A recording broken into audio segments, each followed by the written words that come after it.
Kuwait तक धमाकों की गूंज सुनाई दे रही है। पूरे मिडिल ईस्ट का एयर स्पेस बंद हो चुका है। हजारों उड़ानें रद्द हैं और दुनिया भर की अर्थव्यवस्थाएं तेल की कीमतों में उछाल की आशंका से कांप रही हैं। अब सवाल ये कि क्या ये तीसरे विश्व युद्ध की शुरुआत है और ईरान के पलटवार के बाद अब अमेरिका और इजराइल का अगला कदम क्या होगा?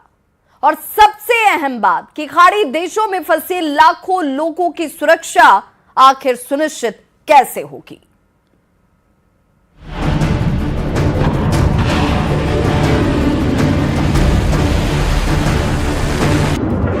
मिडिल ईस्ट में तनाव अपने चरम पर है। अमेरिका और इजराइल पर ईरान के हमले ने पूरे मध्य पूर्व को आग की लपटों में झुलसा दिया है। ईरान ने अपने कई पड़ोसियों पर कहर बरपा दिया है। यूएई और बहरीन पर मिसाइल और ड्रोन हमले किए गए हैं, लेकिन बहरीन का दावा है उसका निशाना खाड़ी देश नहीं बल्कि वहां मौजूद अमेरिकी सैन्य ठिकाने हैं। ईरान साफ कह रहा है कि उसका हमला यूएई या बहरीन की सरकारों पर नहीं बल्कि उनकी जमीन पर मौजूद अमेरिकी सैन्य अड्डों पर है।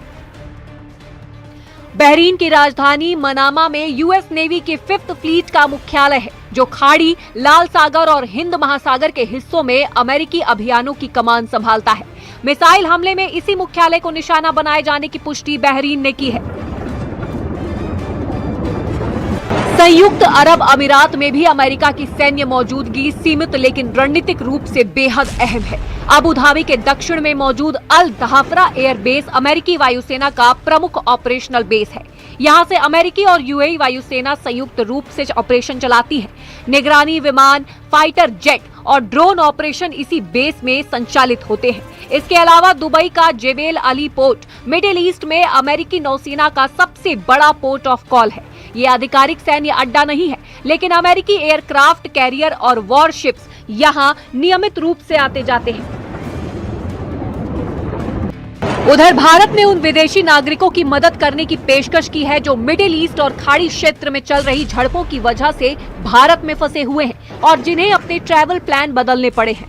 ये सलाह ऐसे समय में आई है जब कई देशों ने अपने एयर स्पेस बंद कर दिए और एयरलाइंस ने फ्लाइट ऑपरेशन कैंसिल कर दिए। ऐसा इसलिए क्योंकि शनिवार को ईरान के खिलाफ यूएस इजराइल के जॉइंट स्ट्राइक ने इस क्षेत्र में एक बड़े संघर्ष का रूप ले लिया।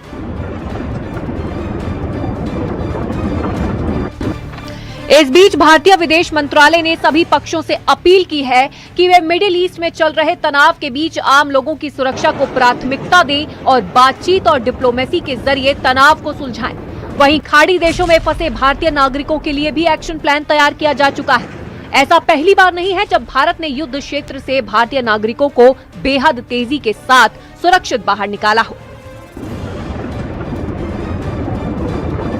जानकारों के मुताबिक ये हमले सिर्फ सैन्य जवाब नहीं बल्कि रणनीतिक दबाव की कोशिश भी है। ईरान चाहता है कि खाड़ी देश अमेरिका पर दबाव डालें ताकि उसके खिलाफ हमले रुके।